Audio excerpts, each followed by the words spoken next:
Good afternoon, everybody, and welcome to the latest Service Department News webinar.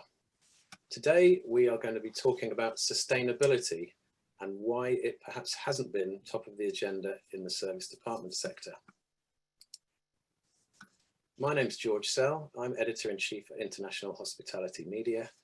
We are a publisher of online B2B websites for the hospitality industry and event organisers. Now, today's session is going to last an hour. We're going to have around 45 minutes of discussion with our panel, followed by 15 minutes of Q&A at the end. And I'd encourage you to submit your questions. We'd like the session to be as interactive as possible. Everybody who's registered will receive a recording via email in a couple of days. Now, this Service Department News webinar stream has been sponsored by IMS, and we're just going to see a very quick video to find out a little bit more about them.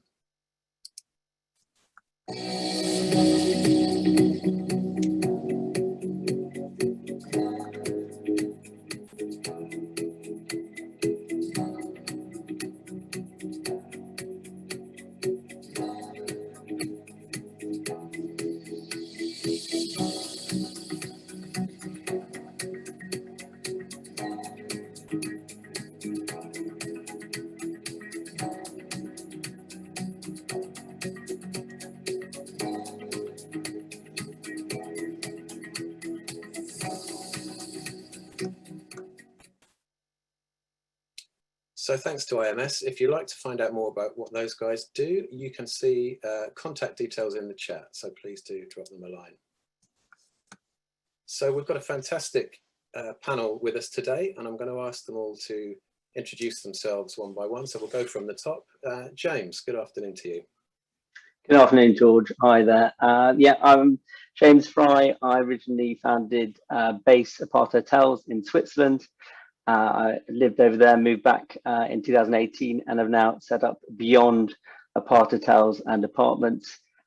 We focus particularly on sustainable wellness. That's around the wellness of the building, the wellness of the guests within the environment of the building and our staff.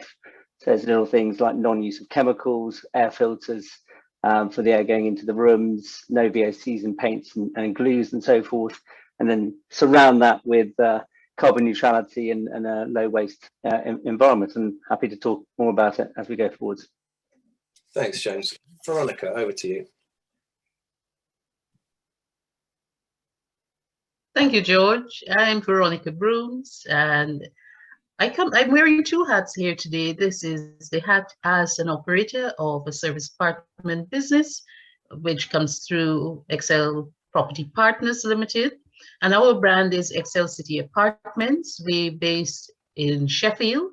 And so I speak as an operator of property service apartments that are used by a range of guests, including business travelers. And the other hat I wear is actually as a consultant in sustainability. And this comes from my early career, as well as the work I've done over the years to audit buildings and to audit businesses, And my focus has been on the three pillars of sustainability, which are the environmental, social, as well as the economic. Thanks, Veronica. Jacob, good afternoon to you. Hi, George. How's it going?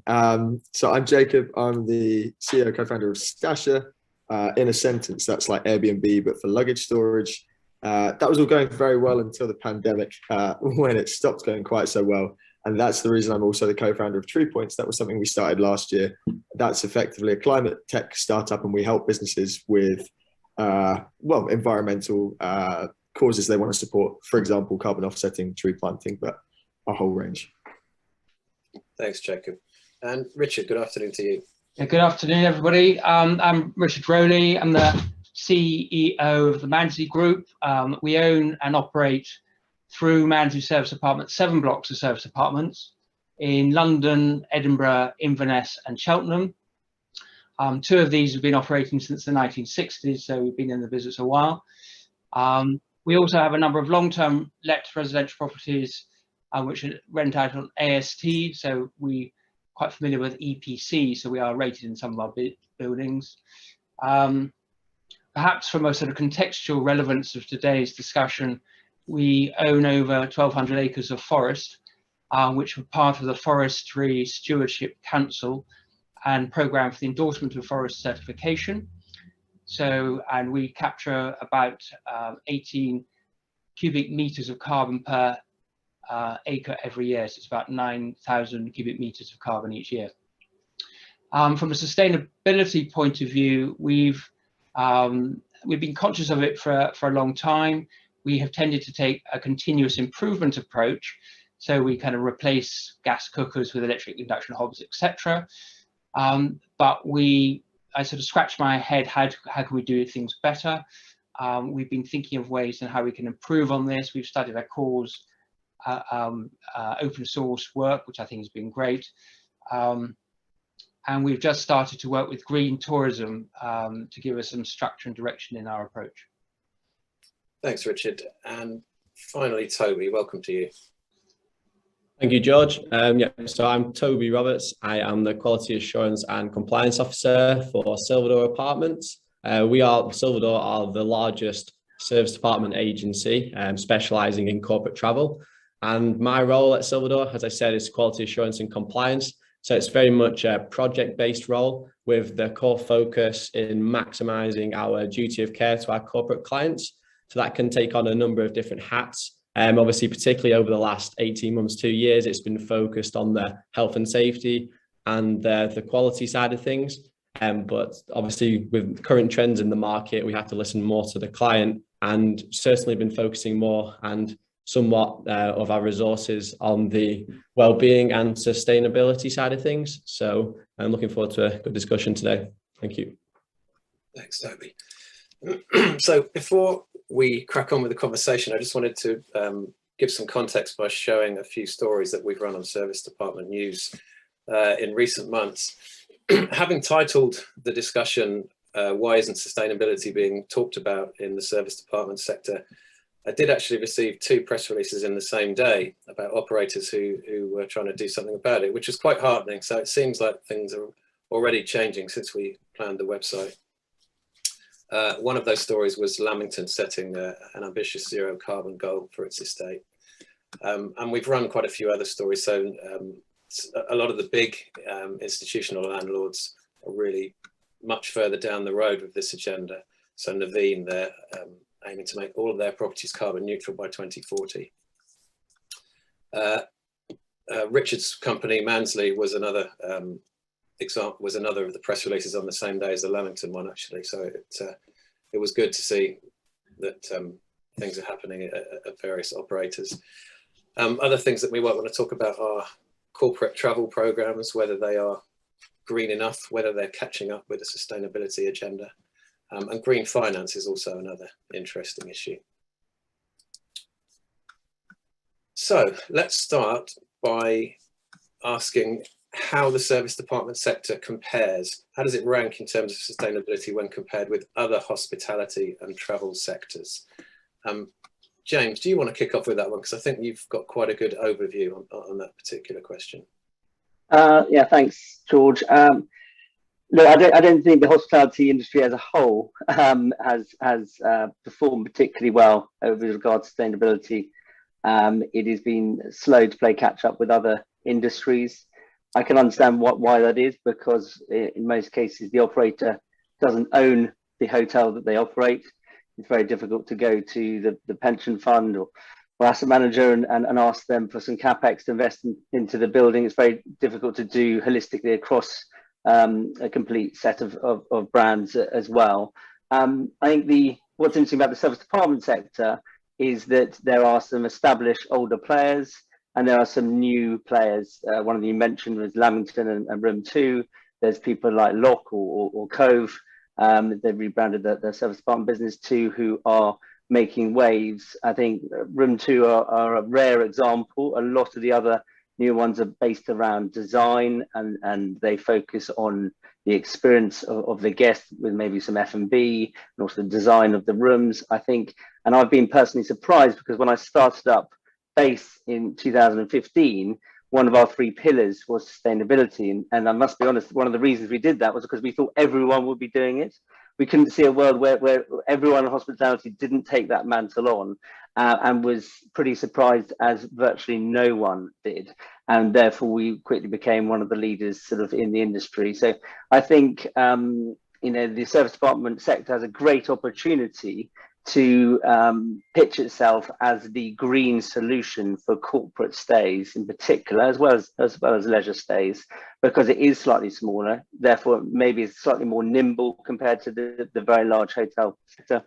And I think there's a fantastic opportunity if some of the bigger brands and some of the newer brands got together and just applied 3 or 4 core credentials into what they do around, obviously, the amount of carbon they use, the amount of reducing the amount of energy they use and where they get that energy from, but also in particular to how they treat the operational aspects of the building. And one of the things for me is everyone tomorrow could change what they do. It's just a matter of changing the choices they make, and in particular the suppliers they use. All the solutions are now out there for everyone to choose, but most often people choose to go with what they know and what they're comfortable with, whereas there are a myriad of other solutions which are lower impact and enable them to operate in a more sustainable way. Mm-hmm. Thank you, James. Veronica, with your 2 hats on, how would you say the service department sector ranks in terms of its sustainability performance? You're on mute, Veronica. Yep. Why did I not remember that? I'd say that, following on from what James said and drawing on my knowledge of what has happened or what has happened in the hospitality sector over the years, I'd say that if we think of hospitality from the perspective of tourism, there's quite a bit that has been happening for a long number of years. But that would have happened from the perspective of hotels in terms of some signing up to the Green Globe mark. I vaguely remember that was around for some time. And then the other aspect of it was looking at tourism that was part of ecotourism and therefore linked with local communities. And you had some of those initiatives which were aimed at ensuring that in local communities, there wasn't, the capacity wasn't exceeded, so that you had the abundance of tourists showing up more than the local resources or the local communities could support, and to also allow for jobs and the supplies to come from local communities surrounding or near to where those operations, those ecotourism facilities were located. So I'd say in the tourism sector, as part of wider hospitality, there has been various initiatives operating for many years. However, in terms of service apartment, I'd say that that's a sector that's certainly quite late to the party. And in part, I think that may have come from how the sector would have evolved in somewhere like the UK, for example. In the US, they'll talk about corporate housing. But in the UK, you would have had traditional types of apartments, service apartments that were provided to corporate guests. But more recently, maybe the past 10, 15 years, you'd also have had an influx of entrants into operating service apartments. Those entrants didn't come from a hospitality background. They came primarily from a real estate background. And therefore, from a real estate background, I think that's part of the reason why that conversation never took off, because it was very much about return on investment in terms of that single bottom line, rather than looking at a triple bottom line. Thanks, Veronica.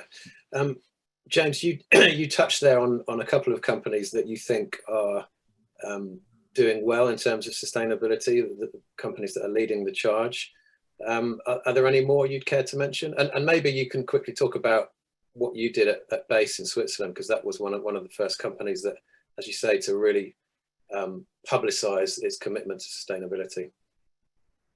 Yeah, certainly. I must admit, in the service department Aparthotel sector, there aren't really any brands that are excelling in this area. I think everyone at board level is obviously discussing this, but there is that difficulty of how they transition that change to move towards being more sustainable rather than just touching the surface or greenwashing, which we all know about. I know, it's much easier when you're in startup mode and you can be part of the DNA of everything you do.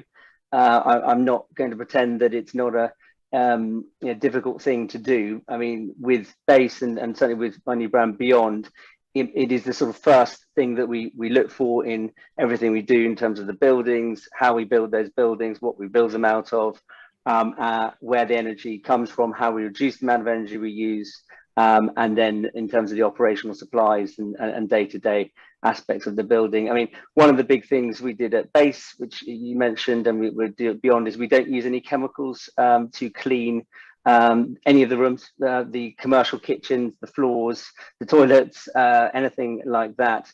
There's a myth that people wake up with a sniff in the morning when they stay in a hotel because of the air conditioning or the airplane. That's complete and utter rubbish. It's because the hotels use very heavy chemicals, particularly the big American brands. All looks very shiny. You go to sleep, you wake up with a sniff because your body's very efficient and creates mucus, and you perform slightly less better than you would do otherwise because of that, 'cause your body's having to fight it, or you sleep slightly worse. And that is something that people like Google, Apple, Facebook, they all realize. If you look at the offices they're building, for instance, Google in King's Cross, they're not using any VOCs in the paints or furniture. That's volatile organic compounds, which is very detrimental to your health. And they also have air filters, and they're not using any chemicals to clean. So if you apply that to hospitality and to a place where people spend a lot of their time, particularly the staff, then you can start to have an impact and start to really importantly answer the question, what's in it for me? Because the really difficult thing about sustainability is people don't care about carbon neutrality or low one-time use plastic and so forth, because they go, what's in it for me? What am I getting out of it today? Whereas if you can say, well, how about your health? Do you want to stay in a healthy environment? They go, yeah, I get that. I like that. And then they start to support brands that then can make a big impact. Okay, thanks, James. Toby, you obviously deal with a lot of operators, and on the quality control and compliance side, is demonstrating sustainable credentials part of what you look for from a SilverDoor perspective? We'll go on to talk about what corporates want from their suppliers, but is it something that you talk to them about? So it's something that's becoming more and more relevant and obvious on RFPs and various other aspects of the client demands. I would say that it's not something that's been formalized in terms of, yes, this is what we expect and this is a framework for it, as I think everyone is still in the stages of developing their own frameworks, which is why we can name, Lamington or whoever it may be that have come out and surprised everyone, with ambitious targets, and it's not the norm and in the industry's DNA to do so so far. But it's certainly an area that SilverDoor are looking into, and I'd be surprised if we haven't in the next 6 to 12 months got some kind of framework within our own systems that prefers accommodation based off sustainability efforts. Thanks, Toby. And Jacob, with your Stasher hat on, you're presumably dealing with quite a few operators. Are you going in and doing a double sell, the Treepoints and Stasher, and how receptive are the operators that you're dealing with? In all honesty, we haven't tried the double sell just yet, only because we've been mindful of people's the business context of the last year, really. But recently, since we've been back at conferences and doing more events, it has been fun because it as you say, I mean, they're two quite separate entities in the way that we run them, but it's nice to be able to talk to people about sustainability, which was always something that was close to our hearts anyway. And definitely the companies we have spoken to have been quite receptive. I don't know, Under the Doormat is one vacation rental provider we're now working with, for example, and plenty more that we're starting to open conversations with. I think this might just be my perception of it, and it might be slightly biased, but I do feel like 2021 was somewhat exceptional in terms of like the impacts of climate change being felt closer to home than ever before. I think this year did feel, and I don't know if that's just really because I've got a lot closer to it, but it does feel like it's moved sort of out of the abstract, this is a future problem, into the realm of, okay, this is actually an emergency we're really dealing with. So yeah, I think you're right. I think one of the main problems is it's a very broad and it's quite a daunting topic, and it's difficult to know how to start to make an effective and measurable difference. Richard, I'd like to come to you now, because you've obviously expressed a wish to improve the performance of your estate. How are you going to go about doing that, and how do how do you make decisions about which areas you can improve, and how do you set your targets? Well, yeah, thanks. I mean, as James said, I think it's easier if you're starting from scratch, because you would know that you've got the sort of current technology and you can go things. A lot of our estate, and we are owners, so we have the kind of advantage, you know, James was saying that a lot of times people lease things, but we own, so we actually have the ability to invest the money in the right way. I think the kind of challenge I have is I'm more than happy to do it, but I want to do it sort of sensibly rather than emotionally, and getting the right data is, you know, what really is the environmental cost benefit analysis of doing something is, you know, I think is really hard. I don't think it's out there really. I mean, so for example, you know, we could rip out gas boilers tomorrow. We do tend to, you know, when they go wrong and they're past their sell-by date, of course we replace them with we will probably go electric now, actually, because I think in the long term our energy will be produced by green electricity. So I think that's the sort of the way to go. So that's the kind of the route of direction. But to do it today, when you've got a perfectly good boiler, which has got presumably lots of carbon emission within it already, just seems a kind of a total waste. And, you know, I don't think there's really good, I think you can be sort of very sort of, as I say, kind of emotional about it, and you can sort of make lots of PR about it, but actually what is the right answer? And I don't think a lot of that is out there. I think, you know, James has touched on some really good points about chemicals. I think we can, you know, look at, you know, replacing that. At the end of the day, clients still want a clean room, but as long as it's clean, it's probably better for our furniture and stuff as well. So as I say, I take a continuous, you know, improvement approach, and I try to take an approach which is sensible. I'm looking for experts to help me on that, people who can bring some sort of data and some structure to our approach while I'm guessing at it. So that's why I'm very happy to be part of this debate, because I'm looking forward to seeing how we can do it better. I was actually going to follow up with that question. Is the advice out there? Is it available, or are you starting this journey very much on your own? I've looked at two things. I mean, I've looked at, as I said at my introduction, I've looked at Core, and I think Core have really tried to, they produced a document that we could all access, and they've analysed the problem in a way that I think is quite good, and we can all look at it. But actually, I'm not sure they've come up with any great sort of measurables. It's the measurables that's hard.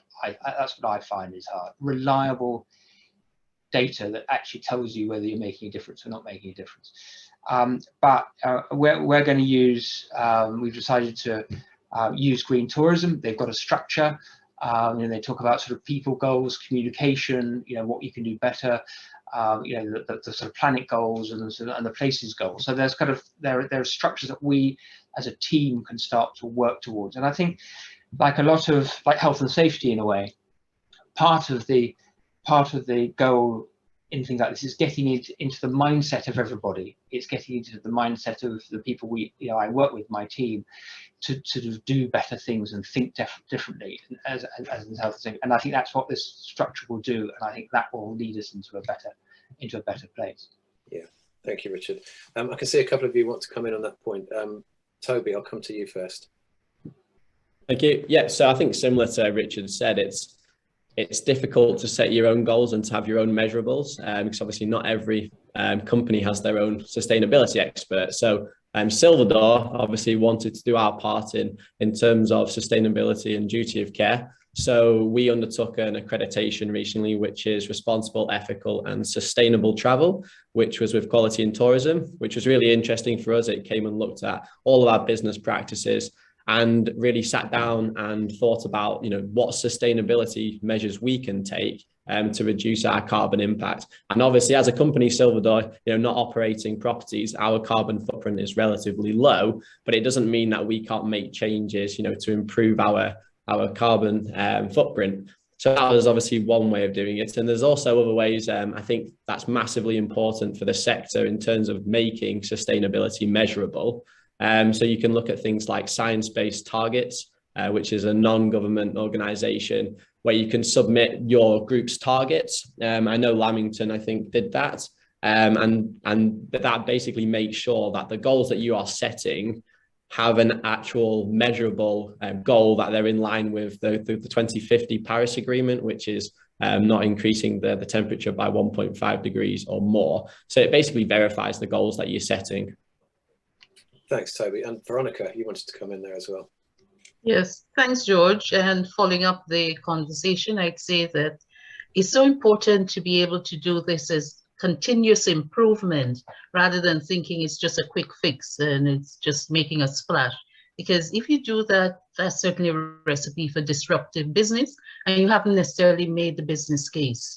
So I'd say that it's so important at the start to do what I call an audit, a sustainability audit, or a review of what you do. And you could either have someone in to do that, or you could, in not physically, they can support you to do it as a consultant, or you can decide if you want to go the route towards accreditation. My own view in terms of accreditation is that there's a lot that companies can do before you get that certification, because that certification, part of the journey is increasing awareness, but there are times when you can do that quite early.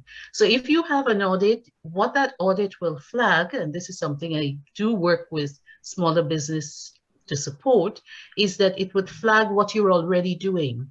Because interestingly enough, many companies are already taking action and they may not have considered it as something they can contribute to or acknowledge or shout about in terms of sustainability. So for example, if you're an energy supplier, if you're using electricity and your energy supplier is using or investing in renewable energy, it means that that's a company you'll want to align yourself with, because you can then say, as part of what you're doing, you're sourcing your electricity from a renewable provider, supplier. It doesn't guarantee that the electricity you're receiving in that specific property is renewable energy, but it means that you can be looking at that in terms of longer term, supporting those businesses, those energy providers already investing in renewable energy. The other suggestion I'll make is actually a simple commitment or a simple signing up to the SME Climate Hub. This is SME as in small and medium-sized enterprises Climate Hub. It's a global initiative from a coalition of businesses, but in the UK, we actually have it specifically. You can sign up to the UK link. So it's SME Climate Hub UK. And there, once you've signed up, you've entered information, they'll send you prompts and alerts, and you'll get some tools that you can start looking at to increase awareness. So that's from the environmental perspective. But if you're looking at the social pillar, I think your supply chain becomes particularly important. And people who are working with corporates are likely to find that the requests from corporates may change, because corporates actually have commitments that they need to meet, especially if it's energy, in terms of their scope 3 emissions. These are the emissions that are coming through their supply chain, their carbon emissions that are coming through the supply chain. And if it's from the S perspective, the social aspect of it, they need to look at a range of their stakeholders, not only their employees or their investors, but also their suppliers. So I think it's recognizing first where you are. And if you take stock of where you are, you can then acknowledge what you've already done and set out an action plan as to what you will do over time. But it's certainly not my view is that there isn't a need to be thinking, oh, I need to do everything now, because that's often what causes overwhelm with small businesses, because this is all coming to them suddenly and they're thinking, what can I do? And Toby mentioned the science-based targets. There are also the nature-based targets. And that would be particularly important for maybe someone like Richard, who has access to carbon sinks, the forests that are part of his holdings. Thanks, Veronica. Talking of signing up to initiatives, we've got a question here from Bob Garner. And Bob says the major initiative in the tourism sector is now Tourism Declares a Climate Emergency, where any business connected to tourism, including service departments, can make a declaration and commit to reduce emissions with support. And he asks, what actual commitments have the panelists made to reduce emissions by 50% by 2030? Are they considering Tourism Declares to show their commitment publicly? So has anyone signed up to that? And do we think 50% reduction by 2030 is achievable for any of your businesses? I see. Yeah, Jacob, please go ahead. Yeah, I mean, I was going to say we have signed up for that. Possibly similar to Toby, it's an easy thing for Stasher to do because we're really a tech company. We don't have sort of property estates to consider, but I mean, we've already sort of put our action plan in place. We've got, and this is again, it's like a nice sort of symbiosis of Treepoints and Stasher, but we've got a program. We already offset more than the emissions we produce. The only thing we haven't done is got that certified. Veronica mentioned like accreditation and stuff. I think we looked into that. It's a bit of an expensive process just to get the certificate that says you're carbon neutral or net zero or whatever it is, but we're kind of happy in the knowledge that we are as far as we've measured it. So okay, thanks, Jacob. And Richard, 50% by 2030 for an existing estate is obviously hugely ambitious. Have you got a target in mind? No, is the truth.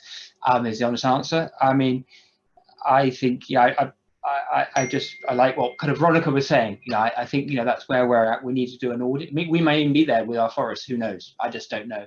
But actually, even if we are, I'd want to go further. That wouldn't be enough. I want to do what I can do from a practical point of view. And going back to what I was saying before, you know, I don't want to chuck perfectly good things away that are, you know, which may not be in somebody's calculation. I mean, I have another, and I think there's a danger with some of the maths in all this, I suspect, that hasn't been really properly sort of verified. There's a kind of number out there that sounds good, but actually, does it take into account all the factors? And I suspect not. And I actually got an example where I have an EPC rating for a building. It's a stone building with a great big gap in it. It's a double walled stone building.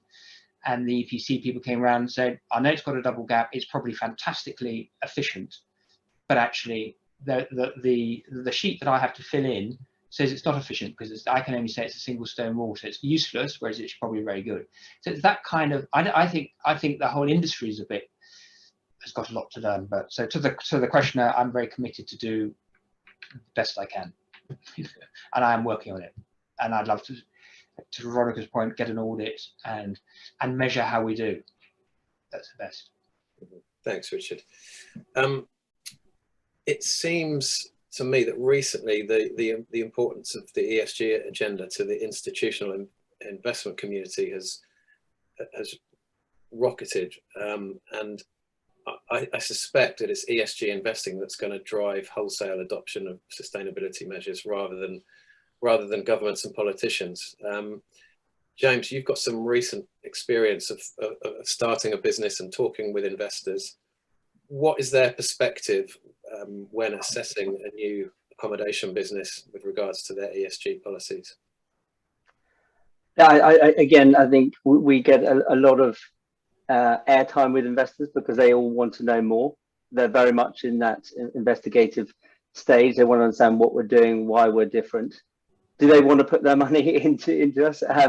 Maybe not until we're a bit bigger. As much as they talk about it and say they'll do it, they want to see us with more traction and track record, which is totally fair enough, and that's what we're currently doing.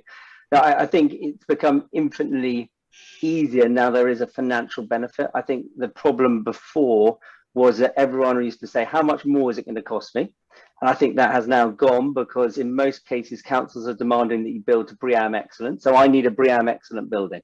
Now 5 years ago that would have cost more because you could have just got away with building, let's say, a BREEAM very good building, so it costs more to make it excellent. But now you have to, according to the building regulations and so forth, build equivalent of BREEAM excellent. So it doesn't cost any more necessarily than need be. Also, you know, if you were to look at a business and say, would you like to borrow cheaper than the rest of the market? Well, if you do an ESG based development real estate, there are multiple large funds out there who have raised huge amounts of capital for ESG debt.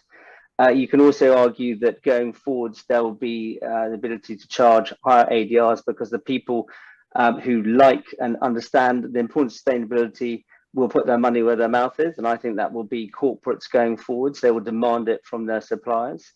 And then on the exit side, there is also a very strong argument and some small cases maybe in the office market whereby people are prepared to pay lower yields for ESG-based investments because they fit into their fund, their ESG funds. And these guys, I think, there's something like 230 billion was raised in the first half of this year for ESG funds. So that money has to go somewhere. Now, a lot of that's going into wind farms and solar farms and so forth, but there'll also be a lot that's allocated towards real estate, and those guys are struggling. So if the laws of supply and demand work out as they should do, if there's a lot of demand and very little supply, there has to be some yield compression going forward. So I think the argument for anyone who's thinking about doing it is very, very compelling at every single level of the financial equation. Thanks, James. We've had another question in from Tim Waters, and he is asking if there are any industry-specific advice sources. As most of our portfolio is made up of residential rented properties, there will be quite a number of stakeholders that we will need to work with and educate on what we need from them. Can anyone recommend any sources of industry-specific advice? Veronica, perhaps you might want to pick that one up. I'm happy to make a comment, George, rather than a recommendation. Mm-hmm. And my comment is, in terms of industry specific, if you're looking at the real estate, I think what James mentioned earlier, BREEAM, is one of the frameworks that the building sector has been using for a number of years. Because I remember this has been around since I used to be doing sustainability audits for small and medium-sized businesses. So it's not new, but it's probably coming more to the forefront. What I think we are seeing now is actually developers, architects, people who are involved in new designs are looking at ways in which they can make those buildings, not only in terms of the embodied carbon, the carbon within the materials that are being used, but also looking at how longer term there'll be a lower cost of maintaining those buildings. So some are looking at, well, gardens have been around, or roofs, terrace roofs have been around for a while, but people are also looking at how they can improve or include vegetation within part of solar plants as part of that landscape. And then also looking at renewable energy sources, solar being the most popular in terms of solar panels.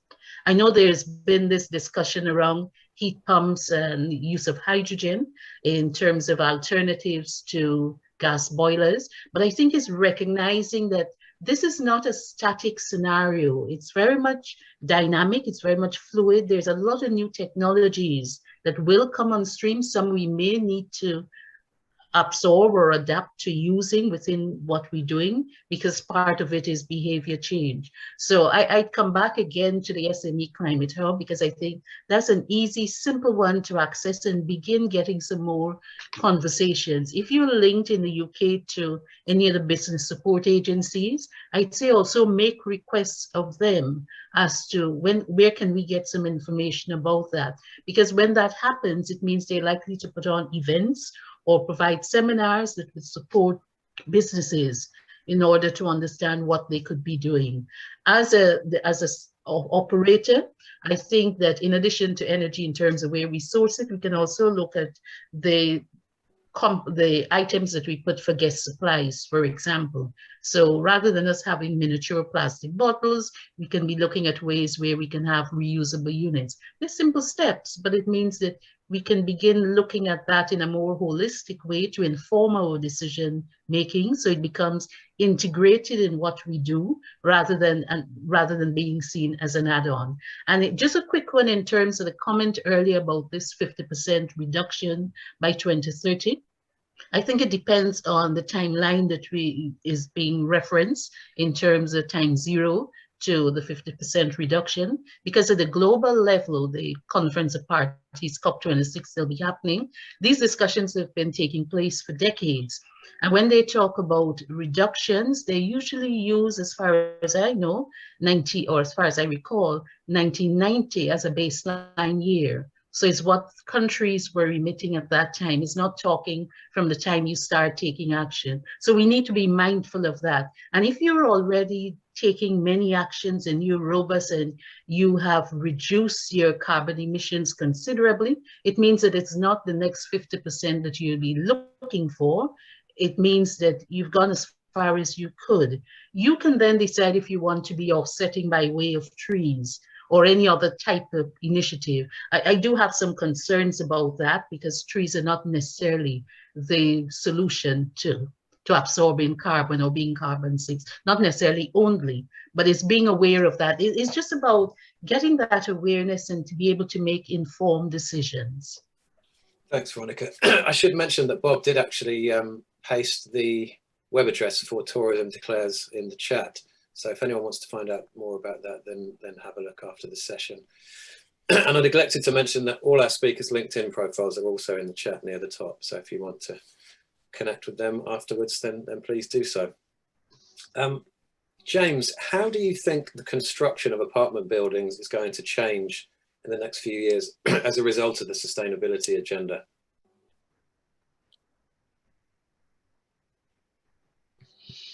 Sorry, just to be, I'm not a construction expert. I'm not going to pretend to be. I'm an operational man myself. I think there will be some changes in terms of how things are built. I think what's important to realise is the impact of a building is about 15% what it's built out of and 85% how it's operated. So the number one thing you can do above anything else is insulation. Good insulation, cool air out or in, or vice versa with hot air is absolutely vital. And therefore, we actually target new build. There is some argument to be said for repurposing an existing building, and that can be done with a concrete frame, but ideally it's a new build. You start from scratch, and although that has more impact day one, over the lifespan of a building of, let's say, 50 to 60 years, it will be dramatically reduced. So the key is going to be the quality of the build, the insulation of the build, the use of materials, and then obviously how it is heated and cooled going forwards. We look to generate as much as we possibly can on site, which is not always possible in terms of we have solar on the roof, we have air source heat pumps and so forth, and obviously 100% renewable energy that we buy in.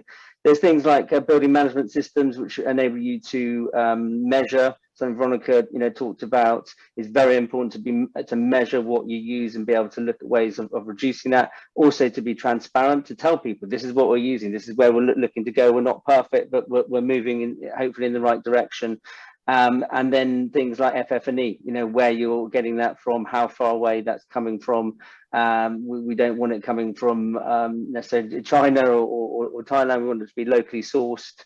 The transport has an impact in how it arrives, and ideally it's part of the circular economy. So when we look to change that, we can put that back into the circular economy in some sort of way. So I think there's various aspects to do the build, how it's built, and also obviously how it's heated and cooled going forward. Thanks, James. Let's talk a bit about the demand side, specifically from corporates. Toby, how are corporate CSR policies affecting demand for service departments? And are travel buyers demanding to see an operator or a building's sustainability credentials? Is this a driver in their decision making? Obviously, it's been, I'd say, a positive few months for SilverDoor in that respect, that serviced accommodation and what they offer for CSR programs is certainly a positive, obviously, with the additional space. As a bare minimum, has been a huge positive, the well-being aspect of it, etc. In terms of coming into their travel programs, we are seeing it more and more. We're asked to disclose our measures in terms of what we're doing in terms of energy use and sustainability, hence why we've undertook the responsible, ethical and sustainable travel accreditation. We're also doing ISO 14001, environmental management systems, and we've also partnered with Trees for Travel, which is a carbon offsetting project. I'm sure you're aware of them, Jacob. So yeah, we are seeing it more and more in terms of what we're requested, what we as a company are asked to disclose. And it will be, as I said previously, pushed on to the operators. We're in the process right now of collecting information from operators in terms of what they're doing in terms of sustainability. And this will be an ongoing project And no doubt we'll have some sort of framework in place where we can meet and exceed what we're expected from our corporate clients in terms of sustainability. So at the moment, then you are effectively the gateholder between the corporate client and the operator, and they're asking you about your green credentials, but not necessarily about the operator or the building where they'll be sending travellers. Is that right? I mean, as it's been such a topic in terms of discussion, and it has been for 15 years, but it's very much been a tick box exercise, asking about sustainability. We've certainly seen a shift in dynamic from it just being a tick box exercise, but as it being such an important topic in the industry, I think until we're not being demanded in terms of sustainability of our supply chain, but the questions are starting to be asked. And I think, you see the first movers now, like Lamington, announcing their sustainability policies. And I think it will become part of the DNA of the industry. And it's something that will be expected and won't be a competitive advantage to be sustainable in a number of years. But certainly for now, it's still early stages. And then there's so many other factors that go into choosing accommodation. But being sustainable will become more of an important factor over the coming years, for sure. Mm-hmm. And what about the operators on the panel? Richard, has any of your corporate clients asked you about the energy performance of your buildings? No, not really. But I think that they will. I think that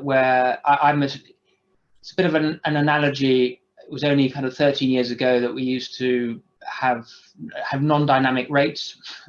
And the inevitability of needing dynamic rates and being able to feed live rates into various agencies was an inevitability. I think this is an inevitability. And so to the question about the 50% commitment, I think it's in our own interest. I mean, I think everything's going to drive us there anyway. I think we need to do it. And anyway, we want to. Costs are going up. So, we're all very motivated. All things aligned to do,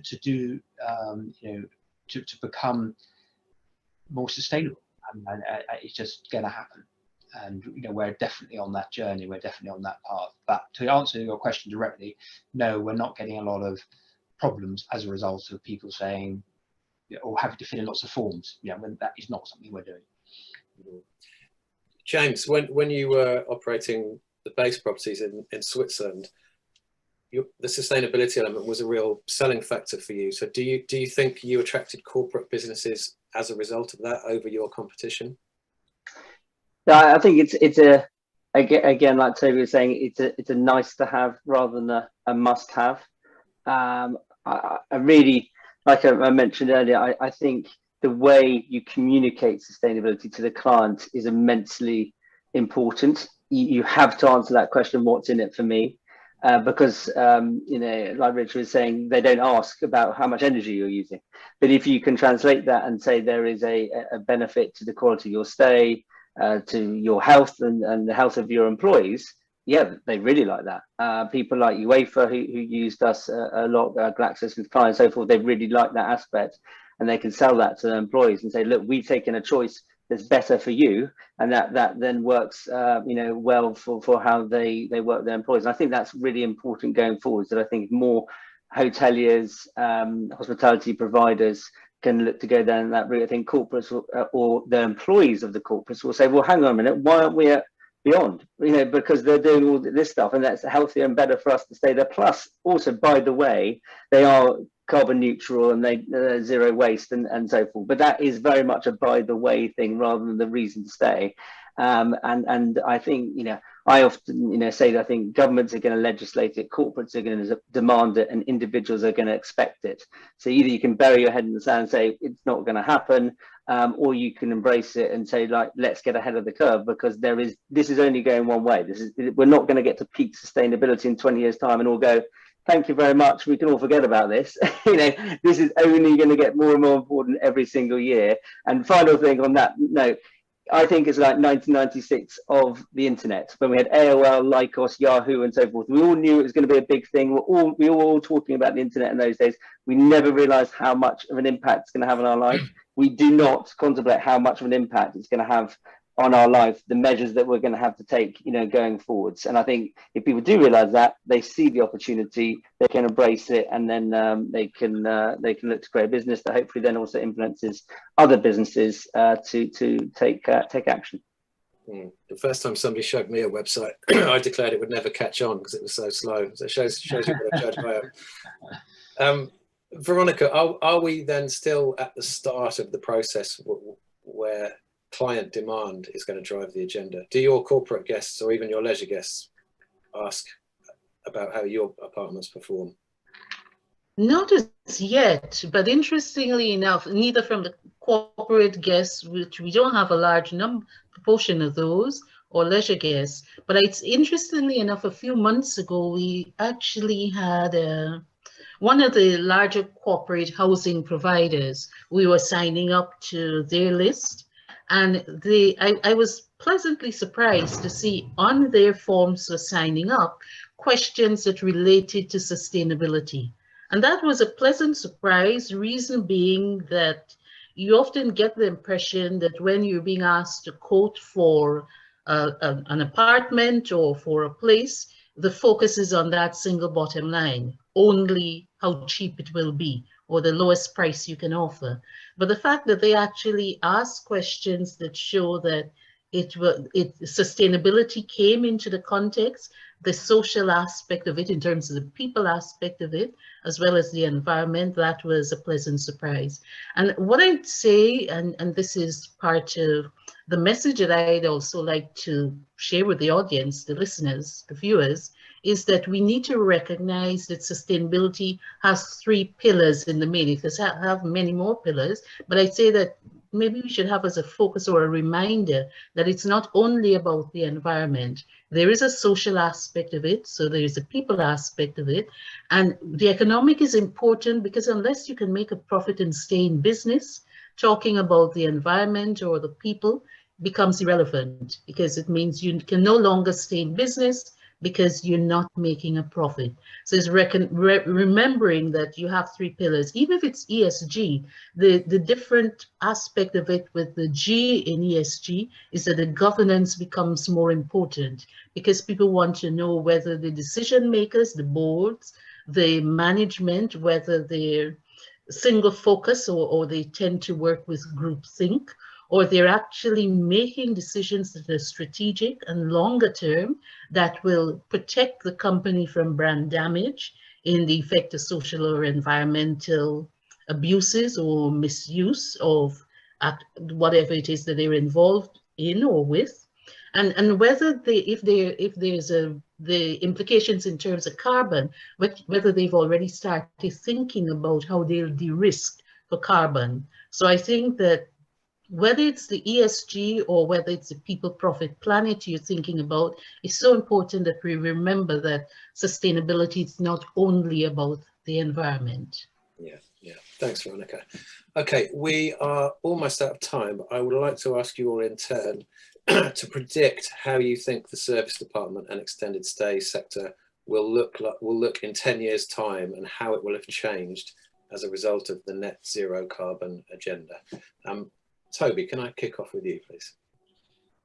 So I'd like to think that, as I said before, sustainability will be part of the industry's DNA rather than just a hot topic and a hot word right now, like it is. Obviously, the more sustainability efforts that you make, I'd like to see, bookings be prioritized off that. I see corporate agendas be well developed in terms of sustainability and what they're expecting, and clear frameworks available for operators and from the corporate client side as well in terms of what they're expecting. So I think a full circle of frameworks, expectations, and a minimum standard in terms of sustainability. Thanks, Toby. Richard, how about you? I think similar to that, I think we all have KPIs, and I think one of our KPIs will be something that we will look at along with our profit and loss and other measures than occupancy and RevPAR. I think there'll be some well established KPIs. Thanks, Richard. Jacob.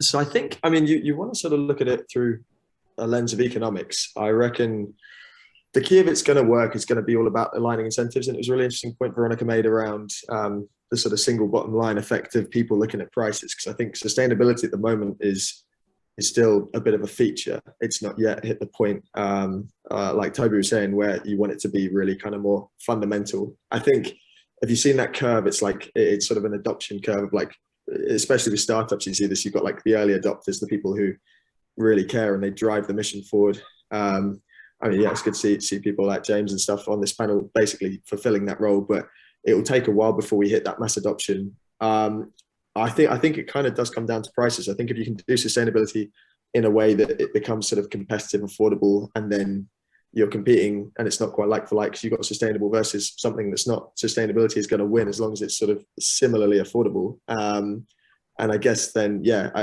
the point is if we can achieve that, it should definitely happen and you'll get that mainstream adoption. That's obviously where we want to take it. And whether that's down to subsidies, taxes, whatever kind of policies you apply, it has to basically be one on the sort of economic playing field. Thanks, Jacob. And Veronica, what's your best guess as to how things will change in 10 years from now? You're right about best guess, George, because I don't have my crystal ball.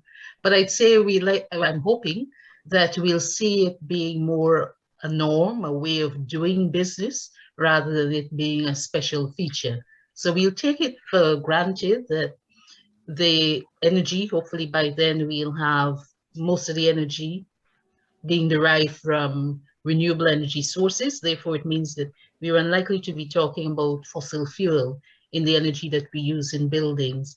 And I think more importantly would be the building stock, so that I imagine, or I'd like to think that by that time we'll have buildings that are closer to being net zero in terms of how they're designed, how they're built, what the features are. And therefore it means that service accommodation operators will begin with that plus, and their focus then have to be on the operations. And I can also imagine a time where travel is, or decisions around travel and transport would also affect what the industry looks like. So if we continue to have digital nomads, it's quite likely we'll have people in apartments, service accommodation, living and working in the same place in any jurisdiction, any country of the world, rather than being confined to specific places and then traveling for shorter stays. Because if they're digital nomads, it means that they're not coming with the physical baggage in terms of material items. They're willing to use the items that you provide. So I'm optimistic in terms of it being embedded. What it will look like, I don't know. But I'd say that technology will play an important role, and the building stock that we use to accommodate guests will also be highly relevant. Thanks, Veronica. And lastly, James, over to you. Yeah, I'll be brief. We're in the early adopter stage, the very start of the bell curve. I think the big boys will see the opportunity probably in 2 or 3 or 4 years' time, and that they'll start to pick up on that, probably by some of the early adopters to accelerate their growth and learn from what they've done. However, the change is only going to happen if it happens at the highest level, and if legislation comes in to force the big guys, because that's where the majority of the impact is obviously being made. And so legislation has to come in to say, no, you have to do this within a certain time period, otherwise you're going to have to stop operating. So hopefully that will happen going forwards, and we'll see big change, as I'm forever an optimist, in 10 years' time. Thanks, James. I'm just going to share my screen a moment.